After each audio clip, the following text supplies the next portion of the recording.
panoplie de risques qu'on peut avoir. Comme par exemple, à partir du moment où on incise la peau, il y a un pourcentage de chance de faire une infection, peu importe la chirurgie. Il y a un risque qui est beaucoup plus faible de faire une infection de prothèse. La littérature nous dit que c'est à peu près à 0,5 %. Donc, une infection de prothèse, le traitement, c'est de l'enlever. Quand on regarde les autres complications, le risque de faire une coque fibreuse.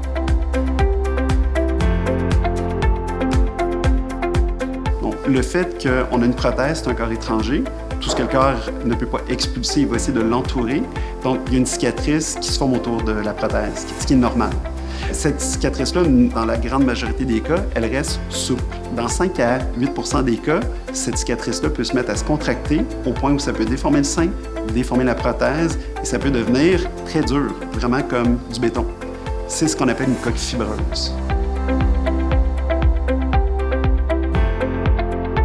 Les autres complications, c'est un peu la même chose qu'un relapage. Les cicatrices, en général, guérissent bien. Elles peuvent épaissir, elles peuvent élargir.